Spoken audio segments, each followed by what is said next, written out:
여러분 안녕하세요. 오늘 30과 누가복음입니다. 마태마가 누가 요한 사복음서 중에 세 번째 복음서인데요. 누가복음은 이름 그대로 누가가 기록을 했습니다. 누가. 이름이 좀 재미있죠? 누가가 기록했는데요. 누가는 누가복음과 사도행전 두 권의 성경을 기록을 합니다. 누구에게 기록했느냐?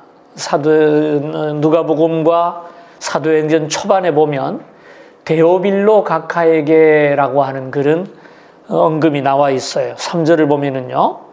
그 모든 일을 근원부터 자세히 미루어 살핀 나도 데오빌로 각하에게 차례대로 써보내는 것이 옳은 줄 알았노니, 그러니까 누가복음 수신자가 개인적으로 되어 있어요. 데오빌로 각하 이렇게 말을 합니다. 학자들은 데오빌로라는 의미가 하나님의 사랑하는 자라는 그런 뜻이라고 그래요. 그래서 아마 이것은 개인에게 보낸 것이 아니고 하나님을 사랑하는 모든 성도들을 향해서 쓴 것이다 이렇게 보는 사람도 있지만, 그 뒤에 보면은 각하라고 하는 직함이 붙어 있어요.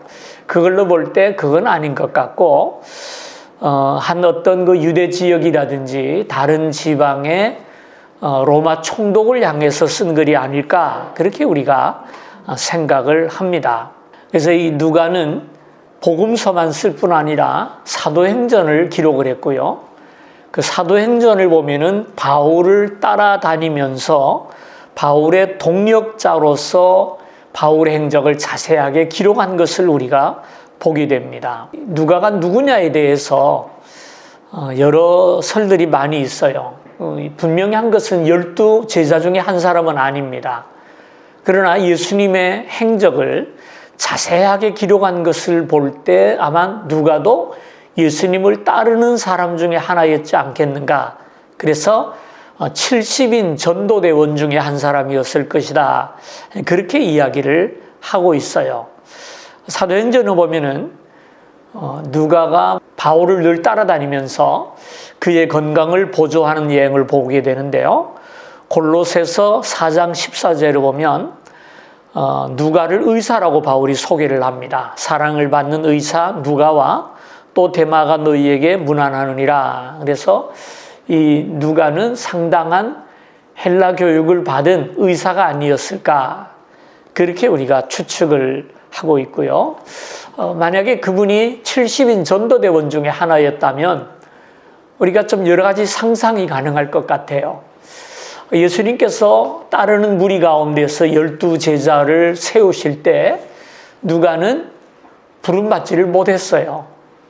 그러면 좀 기분이 좀 안 좋을 수도 있을 것이고, 아니면 잘 됐다라고 생각할 수도 있었겠죠. 어쨌든 간에 그분은 12사도가 되지를 않았어요. 그러므로 예수님의 명령에 대해서 좀 자유로운 사람이죠. 그럼에도 불구하고 다른 사도들보다도 더 열심히 선교 활동을 했고, 다른 사도들보다도 더 하나님의 말씀을 2권이나 기록하는 그런 일을 우리가 보게 됩니다. 그래서 우리가 신앙생활하면서 너무 이 직분에 매일 필요는 없을 것 같아요. 좀 죄송하지만 장로님이라 할지라도 장로님 같지 않은 분이 있고, 장로님이 아니지만 장로님보다도 더 주님을 사랑하고 교회를 잘 섬기는 분도 있을 수 있죠. 가능한 일이죠. 누가가 바로 그와 같은 사람이었다라는 말이죠.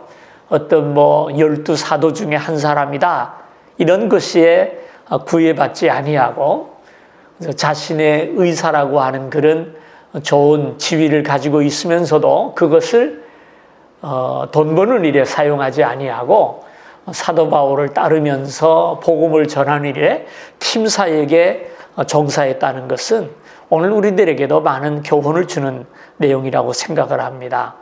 누가복음의 중심 메시지인데요. 인자가 온 것은 잃어버린 자를 찾아 구원하려 함이라. 이것이 누가복음의 중심입니다. 핵심 단어는 인자입니다. 인자. 말은 사람의 아들이라는 말입니다. 그래서 누가는 예수님을 사람의 아들, 다시 말해서 인성에 초점을 맞추어서 기록을 많이 합니다. 그래서 누가복음을 읽어가다 보면은 예수님의 개인적인 어떤 고민, 갈등 또 사역에 대해서 많이 기록된 것을 우리가 보게 됩니다. 자, 세 번째로 본서의 구조를 좀 보죠. 모두 네 부분으로 나눠져 있는데요. 첫 번째 부분이 1장 1절에서 4장 13절까지. 여기에 내용은 예수님의 탄생, 소년 시절, 30세까지의 일이 여기에 기록이 되어 있습니다. 다른 성경에 비해서 누가복음에는 예수님의 탄생에 대해서 아주 자세하게 다루고 있는 것을 보게 됩니다. 마가와 요한복음에는 탄생의 이야기가 안 나오고요. 마태복음에 탄생의 이야기가 나오는데 마태복음이 탄생에 대한 내용을 다루고 있지만 누가복음에 비교하면 4분의 1밖에 안 된다 그래요. 그만큼 누가는 예수님의 탄생, 어린 시절에 대해서 자세하게 기록하고 있는 것을 보게 됩니다. 또 한 가지 이 사이에 예수님의 족보가 나오는데요. 족보에 조금 차이점이 있어요. 어떤 차이점이 있냐 하면 누가는 예수님의 인성에 관심을 가지고 있었기 때문에 예수님의 족보를 기록하면서도 마태복음과 차이가 있어요. 마태복음의 족보는 아브라함부터 시작해서 예수님까지 이렇게 내려오는 족보라면은 누가가 기록하는 예수님의 족보는 예수님으로부터 시작해서 올라가는 족보입니다. 어디까지 올라가느냐? 아담까지 올라가요. 아담까지 이렇게 올라가는 것을 보게 됩니다. 그 다음에 아까 말씀을 드린 대로 이 본문에는 예수님의 30세까지의 내용이 기록이 되어 있고요. 처음에 1장, 2장에서는 12살까지의 내용을 기록을 합니다. 근데 여기서 우리가 좀 기억을 하고 함께 보고 싶은 구절이 있는데요. 2장 40절을 좀 볼까요? 예수님의 성장 과정을 자세하게 기록을 해요. 아기가 자라며 강하여지고 지혜가 충만하며 하나님의 은혜가 그의 위에 있더라. 예수님의 성장의 모습입니다. 아마 이 모습은 이 세상의 부모님들이 자기 자녀에 대해서 기도할 제목이라고 생각을 해요. 여기 보면은 아이가 자라며 강하여지고, 그 다음에 지혜가 충만하며, 그 다음에 하나님의 은혜가 그의 위에 있더라 그랬죠. 우리가 식물이 자라는데 세 가지 요소가 필요하다 그러죠. 햇볕이 있어야 되고, 그 다음에 습기가 있어야 하고, 그 다음에 땅이 있어야죠. 세 가지가 있어야 자란다 그러는데요. 여러분의 자녀들이 잘 자라기 위해서도 역시 세 가지가 필요합니다. 건강이 있어야죠. 아무리 똑똑하고 잘생기면 뭐합니까? 늘 아파서 근심이 되면 그것도 걱정이죠. 근데 건강하기만 하고 지혜가 없다. 이것도 문제 아닙니까? 예? 아기가 건강하긴 한데 공부는 너무 못해. 앞길이 보이질 않아. 이게 참 고민이죠. 근데 이 두 가지가 필요하긴 한데 이거보다 더 중요한 게 있어요. 그게 뭡니까? 은혜입니다. 보세요. 건강하고 똑똑해서 잘 나갔는데 나중에 자라서 히틀러가 됐다. 이 고민 아닙니까? 그렇죠? 하나님의 은혜 속에서 자라야 돼요. 여러분 자녀를 양육할 때 아이들 그냥 이유식을 그냥 만들어서 먹이고 어릴 때부터 어린이집, 유치원 시험 봐가지고 보내고 치맛바람을 일으키면서 공부를 시키는 건 좋은데 하나님의 은혜 가운데 자라지 못하면 범죄자가 될 수도 있다는 사실이죠. 그렇죠? 지혜로운 범죄자 참 문제죠. 그렇게 되지 않기 위해서는 하나님의 은혜 가운데 자라기를 위해서 기도하는 부모님이 되셨으면 좋겠습니다. 두 번째 단락입니다. 4장 14절에서 9장 50절까지. 여기 내용은 예수님의 갈릴리 사역입니다. 마가복음이 그랬었죠. 갈릴리 사역과 그 다음에 예루살렘 사역, 유다 사역이 이렇게 나눠놨는데요. 누가도 역시 마가와 비슷하게 두 사역을 나눕니다. 첫째는 갈릴리 사역을 보여주고 있는데요. 4장 14절에서 9장 50절까지입니다. 근데 갈릴리 사역에 대한 누가의 기록은 마태나 마가보다 훨씬 짧다라고 말씀을 했습니다. 자, 갈릴리 사역의 내용이 두 번째 내용인데요. 예수님의 갈릴리 사역에 대해서 누가는 그렇게 길게 기록하지를 않습니다. 마태나 마가보다도 짧고요. 그리고 마태복음은 예수님이 하신 말씀에 집중을 하고 마가복음이 예수님이 하신 일에 집중을 한다면 누가복음은 예수님 자신에게 포인트를 맞추면서 기록해 가는 것을 보게 됩니다. 예수님의 갈릴리 사역은 나사렛의 한 회당에서 시작이 되었죠. 회당에서 안식일에 회당에 들어가서 성경책을 앞에 놓고 읽으셨는데 그 내용이 누가복음 4장 18절이죠. 거기 보면은 이사야서의 내용입니다. 주의 성령이 내게 임하셨으니 이는 가난한 자에게 복음을 전하게 하시려고 내게 기름을 부으시고 나를 보내사 포로된 자에게 자유를 눈먼 자에게 다시 보게 함을 전파하며 눌린 자를 자유롭게 하고 주의 은혜를 전파하게 하려 하심이라 하였더라.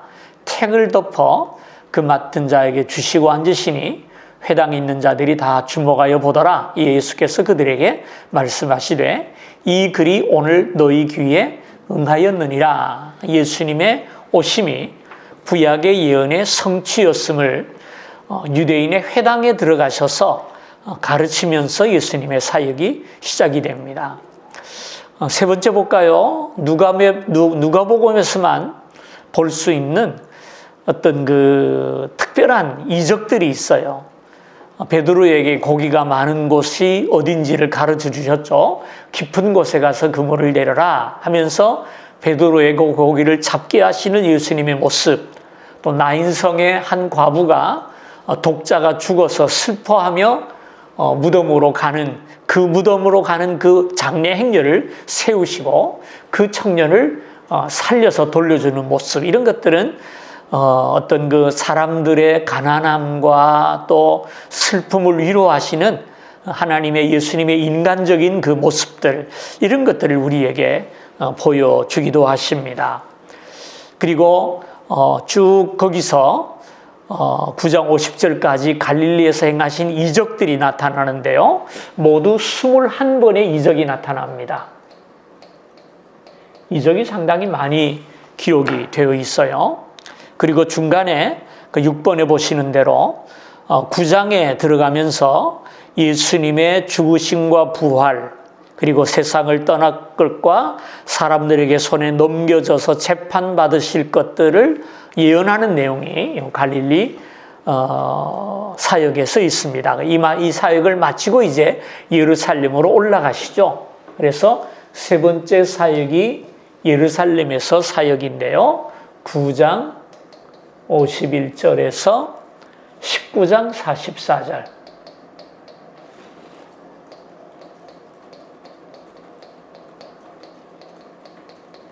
예루살렘으로 올라가시는 사역입니다. 여기에서는 이적이 5개만 담겨 있다, 이렇게 말씀을 하고 있네요.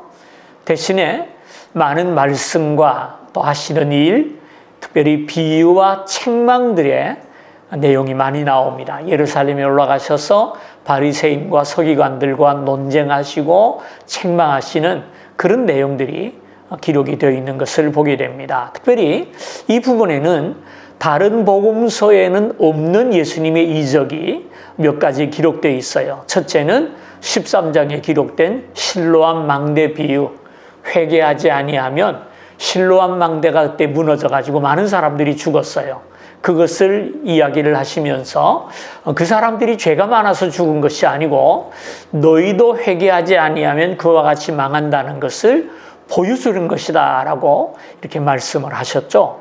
그 다음에 13장 31절에서 33절에 보면 헤롯이 예수님을 죽이려고 한다는 얘기를 듣게 될 때 가서 저 여우에게 이르라 하시면서 아무리 그런다 할지라도 나는 나의 갈 길을 가야 하겠다. 그런 말씀을 주고 있고요. 그 다음에 17장 20절에서 21절을 보면 하나님의 나라가 언제 임합니까? 라고 예수님께 바리새인들이 와서 질문을 할 때 그 하나님의 나라에 대한 교훈들을 가르쳐 주시죠. 하나님의 나라는 볼 수 있게 임하는 것이 아니라 여기 있다 저기 있다고도 못하느니 하나님의 나라는 이미 너희 가운데 임해 있다. 예수님이 세상에 오신 것이 이미 하나님의 나라의 시작이라고 말씀하는 것을 보게 됩니다. 이 부분은 다시 거의 똑같은 부분으로 나뉜다고 말을 했는데요. 13장 34절에 예수께서 예루살렘의 모습을 한탄하시므로 끝나는 첫 부분과 그러니까 13장 34절까지와 19장 41절까지로 둘로 이렇게 나눠진다라는 이야기 같아요. 그래서 예루살렘 모습을 보고 한탄하시는 모습, 그 다음에 예루살렘의 멸망을 예고하는 모습이 이렇게 나눠진다는 얘기를 하는 것 같으네요. 그 내용은 밑에 읽어보시기를 바랍니다. 그 다음에 네 번째 희생과 승리 19장 45절에서 24장까지 여기서 예수님이 예루살렘의 성전에서의 사역이 나옵니다. 그리고 예수님께서 죽으시는 장면까지가 여기 나와 있는데요. 이 부분은 주님께서 성전에 계신 것으로 시작해서 그분의 십자가, 장사, 부활, 승천으로 끝이 난다 그랬어요.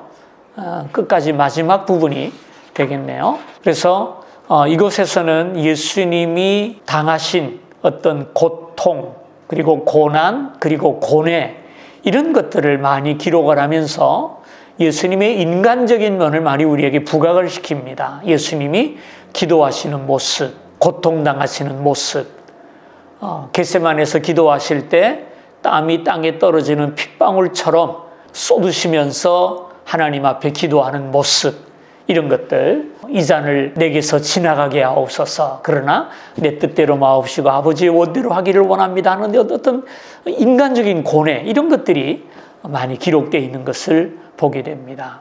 그러나 나중에 부활과 승천을 통해서 주님의 신성을 확실하게 우리에게 보여주시기도 하십니다. 그 8번 여러분 보죠. 198페이지에 8번. 요건 이제 구조의 내용이고요. 누가복음의 특징들을 몇 가지 우리에게 소개하고 있는데요. 누가복음에 두드러진 점이 하나 있어요. 다른 복음서와 아주 확연하게 구별되는 것이 있어요. 그게 뭐냐면 기도에 대한 기록이 참 많다는 겁니다. 예수님께서 기도하시는 모습, 그리고 예수님께서 기도에 대해서 가르치시는 내용, 이런 것들이 참 많이 나옵니다. 제가 세보지는 못했는데요. 얼핏 제가 기억나기를 40몇 번으로 제가 알고 있어요. 예수님이 기도에 대해서 언급하신 내용이 그만큼 이 누가복음에는 많이 나옵니다. 그래서 예수님의 능력의 근원을 누가는 예수님의 기도에서 찾고 있어요. 그래서 예수님이 보통 큰 일을 앞두고 제자를 뽑기 전에 또 예루살렘에 올라가시기 전에 어떤 결정을 앞두고 항상 기도하세요. 시험 받으시기 전에도 40일 금식 기도하시잖아요. 이런 기도를 통해서 주님의 그 사역을 이어가는 모습을 아마 누가는 굉장히 관심 깊게 보았던 것 같아요. 그래서 누가복음에 보면은 예수님의 모습을 많이 나타내면서 기도하는 모습. 예를 들어서 마태는 예수님이 왕 중의 왕으로 이렇게 선포하는 내용이기 때문에 예수님의 기도에 대해서 그렇게 많이 기록하지 않습니다. 그러나 누가는 예수님의 인성적인 면에서 예수님을 바라보았기 때문에 기도하는 내용이 많이 나옵니다. 거기 나와 있죠. 누가복음 3장 21절, 5장 16절, 6장 12절 쭉 내려가서 23장 46절까지 모두 11번 여기 나와 있네요. 그죠? 이런 기도의 내용들이 나오고 있어요. 세례를 받으시고 기도하실 때 또 여기서 예수는 물러가서 한적한 곳에서 기도하시니라. 사람들이 막 예수님을 찾고 따를 때에도 그들의 인기에 영합하지 아니하시고 혼자 환장한 곳에 기도하시고요. 또 그 다음에 보면은 밤이 새도록 기도하시고요. 그 다음에 따로 기도하시고요. 기도하시러 산으로 올라가시고요. 기도하실 때 용모가 변화되시고, 이런 기도의 내용들이 많이 나옵니다. 특별히 또 두 번째로 보면은 기도에 대한 가르침도 많이 나와요. 여기 밤중에 찾아온 친구의 이야기, 그 다음에 항상 기도하고 낙심 말아야 될 것을 이야기하시는 이야기, 이런 것들을 보면은 기도의 내용이 어떠해야 할지, 우리의 기도의 태도와 우리의 기도의 방법들을 아주 자세하게 기록한 것을 보게 됩니다. 그래서 어떤 분들이 누가복음을 제목을 붙이기를 기도의 복음이다 이렇게 붙였어요. 그 다음에 세 번째로 누가복음에는 성령에 대한 언급이 굉장히 많이 나옵니다. 성령에 대한 언급이 대나 마가나 요한복음에도 뭐 나오긴 나오지만 누가복음에 더 자세하게 언급을 합니다. 예수님이 잉태되신 것도 성령으로 말미암아 잉태되셨고요. 예수님이 시험 받으실 때도 성령의 충만함을 입어서 시험을 받으셨고요. 성령의 능력으로 갈릴리로 들어가셨고 주의 성령이 내게 임하셨으니 하면서 그 이사야 61장의 말씀을 나에 자신에 대한 것으로 말씀을 하셨고요. 너희 하늘 아버지께서 구하는 자에게 성령을 주시지 않겠느냐. 마태복음 7장 11절에 보면 구하는 자에게 좋은 것을 주신다 이렇게 말씀을 하셨거든요.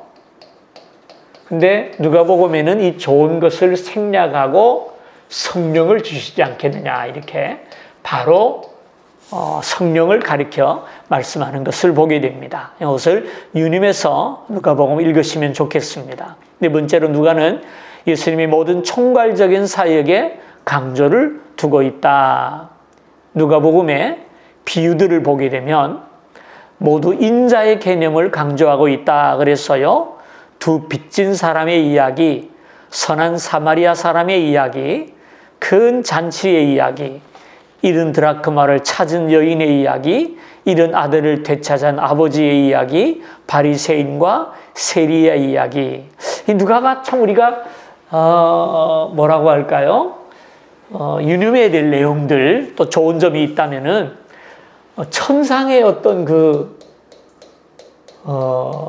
신비하다고 할까요? 좀 어렵다고 할까요? 이런 진리를 이 땅에 끌어내렸다는 겁니다. 이 땅으로 끌어내렸다. 하나님의 사랑을 잃어버린 아들을 찾는, 둘째를 찾는 아버지의 사랑으로 바꾸어서 우리에게 이야기를 합니다. 잃어버린 영혼을 찾는 하나님의 그 사랑을 동전 찾는 여인의 이야기를 가지고 그것을 빗대어 여기에요. 그러니까 참 누가가 멋있는 분이에요. 아주 어렵고 고상한 진리를 우리의 일상생활, 세속적인 땅으로 끌어내려서 우리에게 알기 쉽게 설명하는 그런 특별한 재주가 있는 것 같아요. 특별히 누가복음을 보면은요, 누가만이 시돈 땅의 이방 과부와 수리아 사람 나아만에 대한 이야기들을 기록하는 것을 보게 됩니다. 또 누가복음에서만 볼 수 있는 것이 10명의 나 환자가 깨끗함을 입었는데 그 중에 한 사람이 돌아와서 감사했죠. 사마리아 사람 한 사람이 돌아와서 감사를 표하는 이야기를 합니다. 이것을 강조하는 이거 뭘까요? 우리의 감사를 기뻐하시는 하나님을 보여주는 거죠. 10사람의 나 환자를 고쳤더니 한 사람만 돌아올 때 그 사람을 예수님께서 굉장히 기뻐하시고 그를 칭찬하시거든요. 그것은 바로 뭡니까? 오늘 우리도 이 땅에서 하나님 앞에 감사할 때 하나님은 기뻐하신다라는 사실을 우리에게 말씀하죠. 그 다음에 다섯 번째 재미있는데요. 누가복음에는 여자에 대한 언급이 굉장히 많습니다. 남자와 여자의 평등이라고 얘기하기는 좀 그렇겠습니다만은요. 아무튼 간에요. 여자 이야기가 많이 나와요. 죄를 지은 한 여자의 이야기. 사람들이 막 가늠하다 붙잡힌 여인을 예수님 앞에 끌어안치고 돌을 들어서 막 치려고 할 때 예수님께서 너희 중에 죄 없는 자가 먼저 여자를 쳐라. 그랬더니 가만 생각하니까 다 죄인이거든요. 그래서 다 돌아가는 이야기. 그 다음에 마르다를 돌보신 이야기. 예? 내가 많은 일로 염려하고 근심하나 한 가지만 해라. 예수님이 마리아와 마르다 집에 갔을 때 마르다가 예수님 대접하려고 막 이것저것 지지고 볶고 하니까 내가 너무 많은 일에 근심한다. 한 가지만 해라. 그게 뭡니까? 하나님 말씀을 듣는 일에 집중하라는 것이죠. 그 다음에 12해 동안이나 귀신 들려서 꼬부라져 펴지 못하는 한 여인을 고쳐준 이야기가 기록되어 있고요. 또 10드라크마를 찾는 여자의 이야기. 그 다음에 예수님 예루살렘의 딸들아 십자가에 달리기 위해 끌고 이제 십자가를 지고 골고다로 올라가실 때 여인들이 막 그 모습을 보고 울 때 하신 말씀이 그거죠. 예루살렘의 딸들아 나를 위하여 울지 말고 너희와 너희 자녀를 위하여 울라 그랬고요. 누가는 요한의 어머니 엘리사벳의 이야기, 그 다음에 안나라고 하여서 성전을 지키면서 메시아를 기다리던 이야기, 이런 여인들의 이야기를 또 많이 기록을 하고 있어요. 이외에도 많이 있는데요. 그런 것들은 다 말하지 않겠다 이렇게 말씀을 하고 있네요. 여기까지가 이제 누가복음에 대한 기록입니다. 그래서 이런 누가복음의 특징은 사람의 복음이다. 예수님의 인간적인 면, 여러분이 예수님을 더 깊이 알기를 원한다면은 누가복음을 읽는 게 굉장히 좋은 것 같아요. 예수님의 인간적인 면을 우리에게 많이 기록을 하고 있고요. 그렇기 때문에 예수님이 기도하시는 모습, 하나님의 아들 예수님이시셨지만 그 사역을 이어가실 때 이렇게 기도를 많이 하셨다면 우리는 얼마나 기도해야 되겠습니까? 그 기도에 대한 가르침을 좀 잘 기억을 하시면 좋겠습니다. 그래서 누가복음을 읽으시면서 여러분의 기도가 좀 더 풍성해지시고 주님의 기도의 모습을 본받는 기회가 될 수 있기를 주님의 이름으로 부탁합니다. 오늘 여기까지 마치겠습니다. 감사합니다.